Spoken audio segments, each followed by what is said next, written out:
Hello and welcome to the editorial analysis of the Hindu. Today we shall be discussing the editorial of the 25th of September. So coming to the first article, another chance in Afghanistan. The context here is with regards to the failed US-Taliban peace talks. We all know that President Trump from USA had suddenly on Twitter itself had declared that the peace talks with Taliban that are going on are what are suspended for now, that they are not resulting in the desired outcomes. So all of this is what becomes important for us also, because Afghanistan as such has several ramifications for India. It is an important country for India. India has interest there. So that is why the article also becomes relevant. Now coming to the analysis, first and foremost the editorial is discussing about the causes. What are the causes for these peace talks to eventually fail, despite the fact that there is a lot of expectation around this peace talk. Now the basic cause is that for US is trying to seek an advantage here, a negotiating advantage. What happens is that if US has pulled out of this particular talks, then it is believed then maybe it's sort of a trump card for US so that it can ensure some advantage over Taliban. Taliban might just want US to come back for negotiations, and that is why an advantage, a negotiating advantage is what US can get. Another cause because of which these talks probably have failed is Taliban itself. Now Taliban had become too greedy and it had become too impatient. Taliban was not even willing to, for some particular time that these peace talks were going on, even for that much time period, Taliban was not willing to not resort to violence. It was continuing with its violent and terrorist activities. So all of this is what resulted in these talks to eventually fail, and that is what has been discussed in the editorial in the first part. Another thing that has been discussed is in the context of the impact of this particular breakdown in talks. Now the first impact is on Taliban itself. Now basically for Taliban the impact is a little lesser. Why? Because Taliban has the luxury of time. With every single passing day, terror in Afghanistan is increasing, and what is happening is that the government in Afghanistan is losing its legitimacy. So Taliban is in any case if this peace process is delayed, Taliban is trying to get more and more holds into the country. It is getting some more credibility in Afghanistan. So that is why what is impacting Taliban is minimal. The impact of Taliban is minimal. It has the luxury of time. So that is what is discussed as an impact of this particular suspension of peace talks on Taliban. The second impact is in the context of US. The impact for US is more severe. Why? Because for US, time is not a luxury. We are all, as ourselves also, the international community has grown tired of the Afghanistan story. And US wants to rush through an exit. It wants to pull out from Afghanistan. This is one of the promises of President Trump during this election time. And he wants to again stand as a presidential candidate, and in all those contexts US is not having this luxury of time. So that is the impact, that a negative impact is there on US. What is the impact on Afghanistan? On Afghanistan again the impact is not friendly. Firstly, there are episodes of increased violence in Afghanistan. Another thing is that presidential elections are what are due on the 28th of September. Mr. Ashraf Ghani is expected to become the president yet again. And what is happening is that this is actually in the interest of President himself, Mr. Ashraf Ghani, because Taliban is nowhere in the peace talks, they are not going to be compelled to share their power with Taliban. Another thing is that this might give an opportunity to the Kabul government to re-enter talks. We all know that in these peace talks between US and Taliban, even the Kabul government was what was kept out. India was kept out of these peace talks. So now definitely these stakeholders have that an interest that they might be taken on board when next time the talks are restored. So that is what has been discussed here. Another thing very, very important is the impact of this entire development on India. And this is what impact is what is important for us. First and foremost, you should know that the ascent of Taliban would have strengthened Pakistan in Afghanistan. Obviously, Pakistan is the one that is supporting Taliban, and this, if Taliban would have conducted these peace talks successfully, it would have come to power in Afghanistan. This was not something that was in India's interest. Rather, it would have resulted in something called as Pakistani triumphalism, which would be something that would result in pinpricks for India, and that is not something that we wanted. Also, what is important is that if Taliban comes to power after a non-negotiated withdrawal, then Indian civilian assets come under threat. What happens is the Taliban in any case is powerful.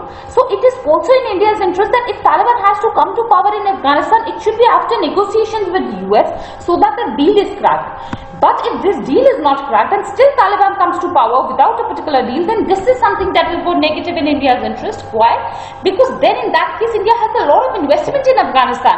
A lot of our civilian assets are what are there in Afghanistan. All of them will come under threat, and India does not have warm relationship with Taliban. So that is what has been discussed, is vis-a-vis the impact that will be on India. Also another impact will be in the context of Jammu and Kashmir. Basically, in the 1980s what had happened was that a large number of Afghanistan fighters, because there was a lot of unemployment in Afghanistan at that time, there were a lot of Afghan fighters at that time, all of these Afghan fighters had entered in Kashmir to fight against India. And this is something that creates fear in the minds of India, in the minds of the Indian government. Basically what India is not willing is that this kind of an episode is what should not repeat in Jammu and Kashmir. Now definitely a holistic repetition is what is difficult, because now even our army is strong in Jammu and Kashmir compared to 1980s, but still the opportunity that is going to be provided for few of Taliban fighters to enter India is what cannot be denied if Taliban becomes important and powerful in Afghanistan. So that is one analysis that is being drawn out in the context of Jammu and Kashmir. Already as of now, Jammu and Kashmir is not stable. The youth in Jammu and Kashmir is ready to take up arms against the government, and this is something that could further destabilize the situation if in Afghanistan the stability is what is not restored and Taliban is what comes into power. So in India's interest, these peace talks have not succeeded. That is a positive aspect. Why? Because India was not on board. That is the first aspect. The second issue is that these peace talks, if have failed, it shouldn't result in a non-negotiated result of Taliban coming to power. That again is not in India's interest. Rather, it would be better if negotiations are what are restarted, and many more stakeholders, including the Kabul government and India itself, is what is taken to board. So that is what is the entire gist of this particular article. Afghanistan, as I've told you, very, very important country for international relations. Evergreen question, you can continuously expect questions in this regard. So that is the relevance of the article. Coming to the next article, the attack on agro-ecology. The context here is with regards to something called agro-ecology. This is an important article. I would also suggest that you should make notes of these kind of articles. Keep these article cuttings itself, they will help you only. So coming to the analysis, first and foremost you need to understand this term agro-ecology. Now basically, these are agricultural farms that are very much diverse. Suppose I have a farm, agricultural farm, that is growing mustard maybe, or rice or wheat, then it is not a monoculture of rice and wheat being grown. It is a biodiverse farm. In this farm there are trees also that are growing. There is a lot of biodiversity that is available in these particular farms, and there is a very low level of input that is required in these farms, and thus this ensures that there is sustainability of the natural resources in this kind of a farm. That kind of a farming technique is what is known as agro-ecological farming technique. Very, very important concept, and on this concept what has been discussed is the idea of zero budget natural farming. Now basically this ZBNF, you should know the full form, zero budget natural farming. This is something that is talked about a lot as one of the most successful methods of farming. But in India what has happened is that this is what has been opposed by the National Academy of Agricultural Sciences. Now why this has been objected by a body like the National Academy of Agricultural Sciences is what has been argued in this editorial, and that is what makes this editorial important also. Now basically the editorial is saying that agriculture sector is what is managed by powerful lobbies. For example, the fossil fuel lobby is one such lobby. Fertilizer industry is one such lobby. Seed companies are one such lobby. Even the scientists are funded by agro businesses, and they are constituting another lobby. So the idea behind all of these lobbies is that they oppose any large-scale transition, and especially they try to suppress the voices of natural farming, and that is one reason because of which the zero-budget natural farming, means such a successful method of farming, has been rejected. So that is what has been discussed. An example of UK has also been given where GM crops, there were a debate was what was taking place on GM crops. At that point of time, several independent scientists had discussed about the adverse impacts of GM crops, but it was these lobbies which were favoring GM crops, and that is one example that has been talked about, that how in UK the matter even went to the judiciary there, the courts there, and by these lobbies there is a demand that it should be, the lobby should not comprise of any others but those scientists who worked on the GM crops. But the issue is that this was something that would have resulted in a jury of one's own peers. So that example is what you can replicate if a question is there in this context. Another thing that is important is that whenever these monocultures are what are encouraged, this is what results in loss of biodiversity. For example, several types of varieties of these crops are only lost. That is the first loss. There is often a loss of friendly insects that take place. There is loss of there's depletion of soils that takes place. Also there's water pollution that takes place. There's also plunging of the groundwater level that is taking place in these sectors, and that is why it is important that some reforms in the agriculture sector be brought about, and that is what has been called for. Another thing that has been discussed is in the context of the scientific fraternity. Now basically, the scientific fraternity is not independent. It is being funded by these lobbies itself, and that is why their opinions are what are biased, is what is being argued. It is being said then that the scientific fraternity is largely a part of the normal system that is advocated. Whether we see it in the medicine aspect or pharmaceuticals industry also, we have often seen that it is the scientists themselves who are going in for evergreening patents. They are not willing to reduce the prices of several medicines. So that is what has been discussed here, that they are accomplices in this act of not ensuring adequate changes and transformations in the agriculture sector. So that is important. Now if this is what is taking place, then the power lies with the civil society. It is the civil society which is demanding for a change here, and the civil society has the power to bring about this change, and it is only the civil society which can stand against these lobbies. So that is what has been talked about. Another thing that is very, very important is the name of a famous Indian agriculturist.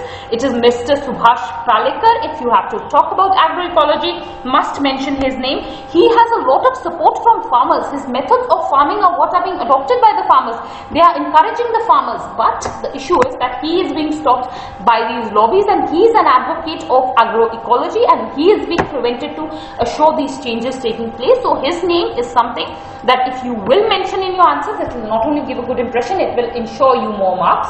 So that is why this name I have particularly made it a special point, so that you can remember it and you can note it down. Another thing that is important is in the context of the benefits that agroecology will have. First benefit is that this is what is going to double the farmer's income. Isn't that one of our aims? That if that is the aim of the nation, then why is the nation hesitant in adhering to those steps, is what has been talked about. And another benefit will be all over. It will ensure food security for the nation. So that is what has been talked about. Very, very important concept. You can have a specific question on agroecology itself, and if not a specific question, definitely I would suggest that if you have to discuss about some solutions for agriculture sector in India, which is as of now facing severe distress, then you must talk of these kind of solutions. Trust me, you will be rewarded in UPSC mains. So that is how you have to use this particular article. Very important article. Make notes of this one.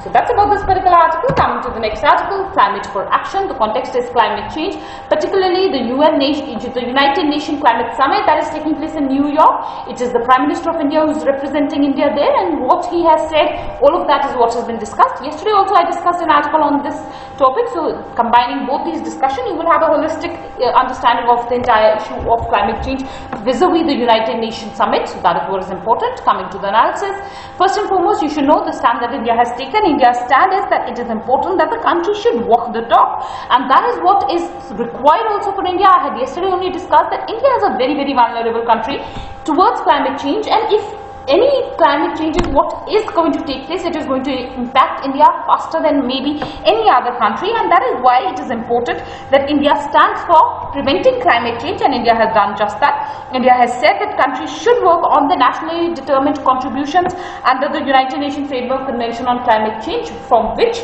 US has withdrawn, that is the Paris Agreement. So that is what India has taken as a stand.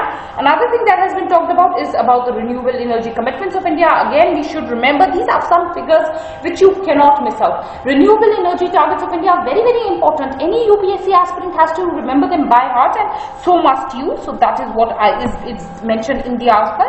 The target is that of 175 gigawatt by 2022 or 450 gigawatt later. So this target of 175 gigawatt by the year 2022 is important. The third issue that has been discussed here is in the context of coal mining. Now basically, on the same platform where India was fighting for its right in the context of climate change, India has talked about coal mining also. This is something ironical. India has said that it has opened 100% FDI in coal mining, and this is what has come as a criticism to India, because in all the advocates of climate change who want to prevent climate change, or the activists in this regard, are against the idea of coal being used as a fossil fuel, and India is definitely working on renewable energy, but parallelly it is also working on increasing its coal coal usage, for ensuring that its industrial development it does take place. So this is what is being criticized in the context of India. That is important. Another thing that is important is a keyword also. This is what the Prime Minister has asserted, that India wants to stress on action over words. Now in this particular context, if this is what is the idea or the stand that India takes, then definitely there is a need for a domestic plan. In this context, what is important is that the National Action Plan on Climate Change is already more than a decade old, is what the editorial is criticizing.